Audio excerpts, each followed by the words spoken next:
Here's your host, Chelsea Edwards.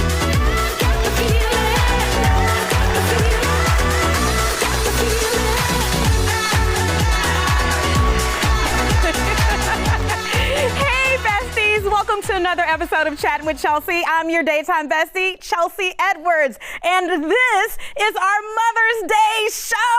All right. Now, usually we will tell you to celebrate your mom, surprise your mom, treat your mom, and yes, do all of that. But this year we are taking it a bit deeper because let's be honest, some of us are still working out some things with our moms. Like, you ever call your mom for advice and then get off the phone needing more advice? Yeah, so we're gonna get into all of that.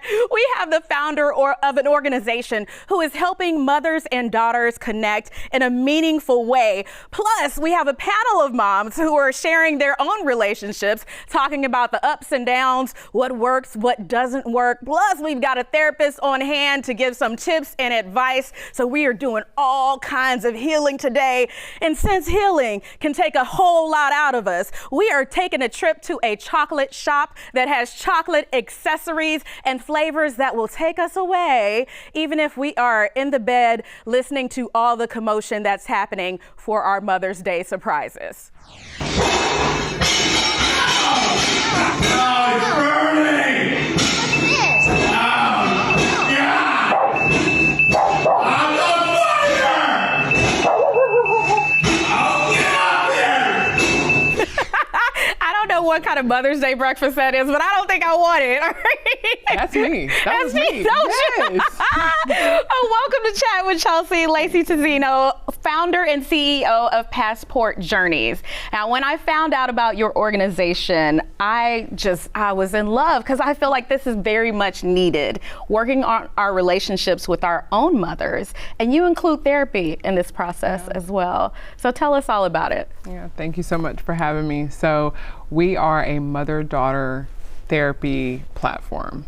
So we don't do individual therapy. We are relationship focused. So moms and daughters who would like to work on their relationship, they come to our platform, we match them with a licensed therapist, and then they start bi-weekly therapy to grow and heal their relationship. Is it typically the daughters or the mothers that you see initiating this? We've seen like 50-50. Okay. It has shocked me. I thought we would have just a lot of daughters saying, help me with my mother, but it's really beautiful to see that half of them are moms coming saying, I want to be closer to my daughter, and that's heartwarming. Yeah, that is beautiful to see when either party wants to repair, or maybe even there's just this lack of closeness. Like, what do you see when it comes to some of the reasons that people want to get into this program? We've seen, across the spectrum, we've had estranged families come and say, we are not speaking at all right now, and we need a therapist to come in and help us with this distance and this conflict and get us back just even speaking. And that's, on one side of the spectrum, we've had, hey, my daughter's moving off to college. I'm really gonna miss her. I wanna keep this, I wanna have some structure in place. And we've had just, my daughter lives in another city, but one has to live in Texas. Okay. So we've seen, hey, my daughter just lives in another city. I want to maintain communication, but we want it to be structured and we want professional support. So we've seen, lots of different stages of the relationship. And I've said, we support all. And, wherever you are in your relationship, whether it's distant, whether it's close, you just want more intimacy, you want to know your mom better. I've seen it all, and beautiful outcomes. Yes. Okay. So when one has to stay in Texas, that has to do with the license requirements? Yes. Yeah, we've got 11 clinicians, and they're all licensed in the state of Texas. And so we have that demographic boundary, but we've got lots of moms or daughters who are here in Texas and mom lives. Our furthest, we had a daughter in Houston, a mom in Doha, Qatar in the Middle East. Wow. Different time zone and everything, and we were able to make it work. I love that. Reaching across time zones to repair these relationships. Yes. Now, they don't have to be, like, this is all virtual? Like Yeah. they don't ever have to come together No, in this we don't do program? any in person. Okay. It's all video. So you can use your phone, iPad, in your car to join your bi-weekly sessions, all virtual. That's very cool. And then you also connect mothers and daughters through activities and community events as well? Yeah, we've got a mother-daughter walk coming up. And so the first year we were completely online, and we had a lot of moms and daughters reaching out saying either, maybe we're not ready for therapy, but we want to bond and, things like that. And so I said, we've got to get out into the community. So we've done like a DIY flower bar. We've done, we did our first community walk last year. This year we've got about 200 mothers and daughters coming. Wow, in high demand. Yes. We want to walk with our moms. Yes. I mean, even some were like, I've never done a walk with my mom. And we give them questions, like little conversation starters. So while they're walking, they can ask and they can talk, and it's very intentional. What's been the most rewarding part of this for you? Oh, when a mom or a daughter reaches out and they are so grateful.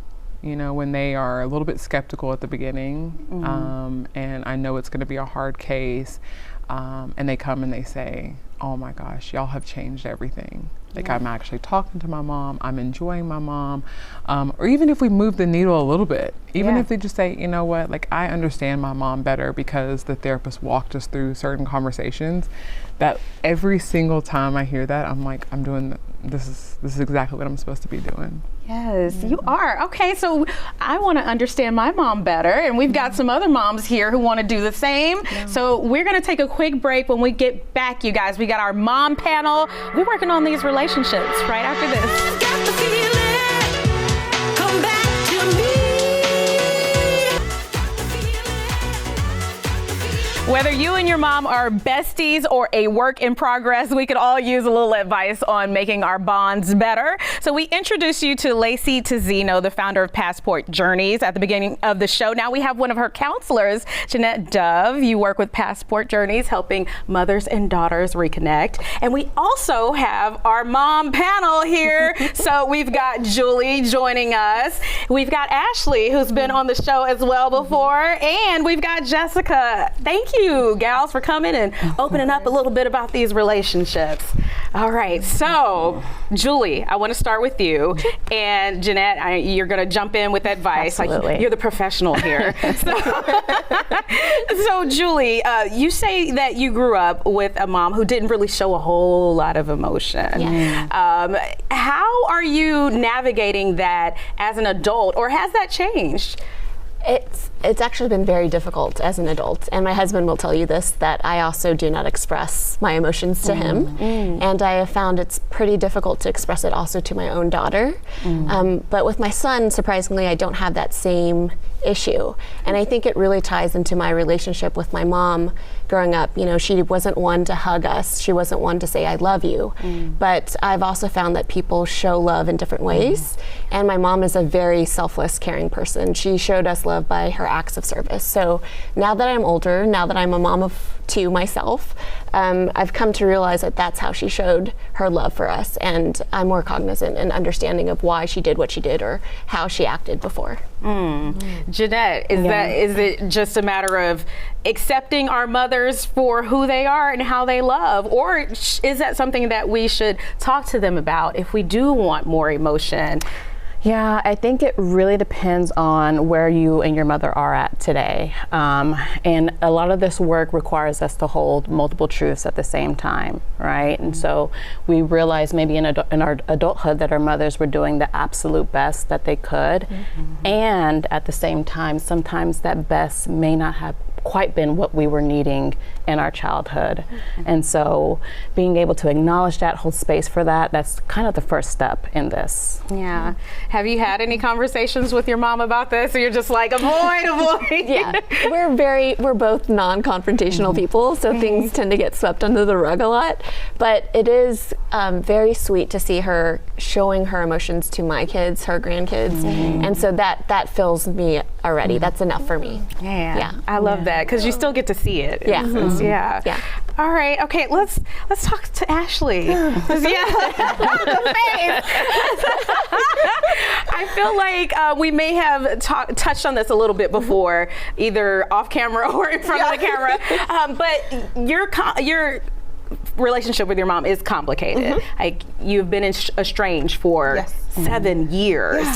And I know this is something that you've seen in passport journeys where mothers and daughters don't even talk, but there is still a way to repair. So give us a little bit of background. in your relationship. So growing up, my mom had me at 20, and I was in a position to be a caregiver more or less for her.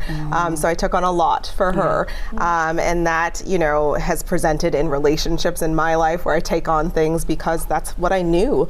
And so as I've gotten older and become a mother myself, there are a lot of things I've learned about her and about being a mom in general. And we did take a long break, but right now we are, working on things, but I've had to stand firm in my boundaries in order to make it work. And there's a lot of things where I don't put up with anymore because I can't. I don't have the bandwidth to do what she's asked me to do over the years. And so it's a lot of healing for myself, a lot of therapy for myself, a lot of, reframing things and trying to better understand her, but also accepting like, hey, she is who she is, but I am who I am, and I deserve to be, feeling okay about life as well. And so, bit by bit, we're working on things, but it's a constant battle. And, there are times where it's like, I just want my mom to be the kind of mom I need. Like, show up for me the way I need you to show up. And I, having to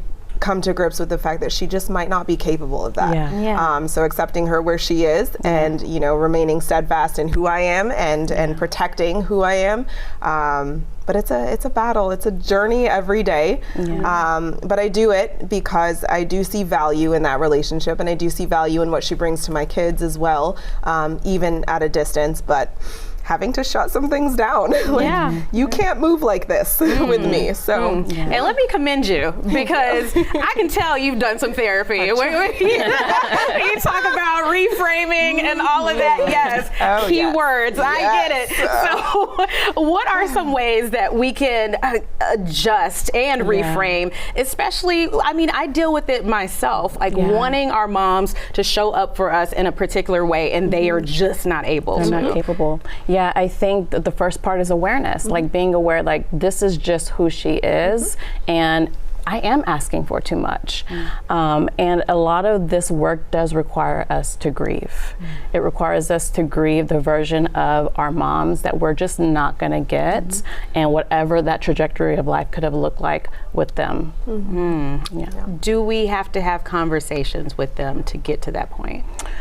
I think it depends. I like to tell my clients it really depends on what that dynamic was with your mom. Sometimes it's not safe. We have to take in consideration, like, was there emotional abuse? What type of dynamics were created within that mother-daughter relationship? If that is not at play, if we do feel safe, and then we have beautiful resources such as passport journeys that allow us to kind of facilitate that dialogue, facilitate that healing with moms and daughters. Very good. Oh my goodness, I'm taking in so much right now. This is such great advice. Okay, so Jessica, you do have a healthy relationship with your mom, and you say y'all do have great communication even when something goes awry, which can be very tough for any of us to navigate. So what does that look like with you and your mother? Sure. So I have to give props to my mom. She was very much a cycle breaker. Her mother didn't talk to her about much, if anything. It was just kind of business every day. Love my grandmother. She was amazing. But it definitely had my mother over communicate with my sister and me. So we had conversations no matter what it was, and now I'm having to learn that I almost absorbed too much of that because I'm very much an over communicator. Okay. And I have to take a cue when I'm like, let's have the hard conversation. I am ready. And not maybe everybody is, right? And my sister might be like, I don't know that I need a moment, and my mother too. And so that's why I love that Jeanette and the whole program is here, because that is so important for women that don't have that foundation with their mothers. And I just feel really fortunate to have that. But it's, just really being honest, right? Like, this is where I'm at, and I see where you're at. Okay, I'm sorry I overstepped, and just not taking it personally, right? We're just both on our own journeys and processing things at our own rate, and that looks different every day. So, yeah. I did not know there was such a thing as an over communicator. So that's good to know that sometimes some of us may need to take a step back. Jeanette, I loved hearing that her mother is a pattern breaker. Because that is something that I've seen in my family and other families. What's your advice for whether they're the mother or the daughter in breaking those patterns or even generational curses, as we may call them? Kudos to your mom for being that pattern breaker, because it's hard. It really is hard. It's so easy to just pass down what's been done to you, and a lot of times we hear that, well, that happened to me and I turned out just fine, but did you? You know, did you? So I think it's important to just have a level of awareness, and therapy is going to be critical, very critical in that part of breaking those patterns. Thank y'all so much for opening up and sharing all of this with us. Jeanette, any final tips for any mothers and daughters who want to repair that relationship or just even get closer? Take the first step. Take the first step. Do not let pride or anything get in the way. There are beautiful resources out there. We just talked about passport journeys. You don't have to do it alone. And so if you can reach out, connect with a therapist, connect with any type of resources that are meant to bridge mothers and daughters together, that's the first step. I love that. Oh my goodness. We've done so much work. I know we've touched a lot of people out there, put them on the right path. It's time to eat some chocolate, y'all. It's time. Okay, so we're going to take a quick break. When we come back, we're taking a trip to cacao and cardamom. You don't want to miss these flavors, y'all. Be right back after this.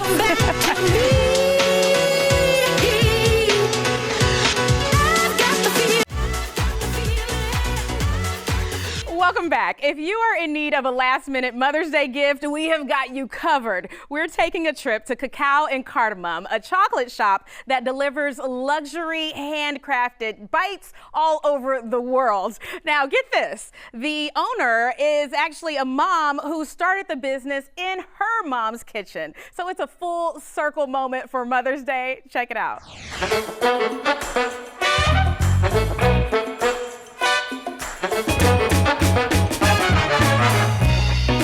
I love this store. It is so magical, so cute. First of all, is this chocolate? All the heels are made out of chocolate. What? We have all these beautiful Mother's Day bonbons. We have mendiants, we have bars, anything you want in chocolate, we make it. Oh my gosh, I love it here. Explain to me how you got into chocolate, how you became a chocolatier. Yeah, so I didn't really wake up one day saying I wanted to be a chocolatier. It was just all these little things that led me on this path. But really, it started at my parents' house. I converted my mom's laundry room into a chocolate room, and I was studying for the LSATs, and then I would take my little breaks making chocolate. So you wait, you were gonna be an attorney? Yes, I went to school for anthropology and religion, which can't get me anywhere. So there was a definite law path that never came to fruition because chocolate took over my life. Wow, thank you that didn't work out. Let's talk about the role that your mother played in you developing this business. Yeah, so she's definitely the one who introduced me to all the different spices and fruits that we utilize at Cacao and Cardamom. And she was actually the first person that worked with me in the kitchen. My parents didn't love the idea of me becoming a chocolatier, but you know, Pakistani parents can't let go either. And so she saw me struggling, and she would literally just come into the kitchen and watch me and then just emulate what I was doing. And so she ended up becoming the first person to work in the kitchen with me. She was one of the biggest inspirations for the flavors, and then she was also the first person to support me. Wow. So if we want to show our moms some love this Mother's Day, you have some specialty chocolates, and these are not your average. Not at all. Yes. We have really cool flavors. That's what we're all about. Everything we make in-house. We paint our bonbons. We create a really thin, crisp shell, and then we fill it with a flavoring. This is perfect. I wouldn't necessarily think chocolate for mom because people associate chocolate with Valentine's Day. Yeah. But why does it make such a great gift for mom? I think the experience of enjoying chocolates, whether you're just giving it to your mom for her to enjoy or enjoying them with her, is so special. When you give somebody flowers, it's like, thank you. Yes. But now you can actually indulge in the different flavor profiles that we're able to create through chocolate. All right, I have to get some of these chocolates in my belly, so. Of course, so over here flavors. we have our elderberry citrus, we have our hibiscus berry, tonka bean caramel, cucumber, mint, and then hazelnut cremino. Wow, you put a lot of thought into this, by the way. I just want to point that out. Okay, is this the cucumber mint one? That is. Okay. Yeah. Don't mind if I do. What am I in Miami? Like, that's so good. Wow. It's like no other chocolate I've ever had before. That's our goal. All right, so people can come in and they can pick whatever they want, put it in a box. Can I help you make something? Yeah, let's pipe a creme brulee bonbon. Yes. All right, what's the technique here? I like to hold the piping bag smaller with one hand, but really you just stick it inside of the cavity and squeeze. Okay. I'm trying to get it down. Let's see. I don't think we can sell these. I hope your expectations were really low for these. I gotta ask, what does it mean for you to be living this dream that started with your mom now that you're a mom? I started out in my mom's kitchen, and now I'm a mom of 2 young kids, and they inspire me every day to keep growing this business and growing this legacy for them. I love it. I love it. And I will have to take some of this with me, just so you know. Of course. Don't count. Don't count how many. I think I'm a chocolatier now, if that means I eat a lot of chocolate. All right, guys. We'll be back with more of our Mother's Day special right after this.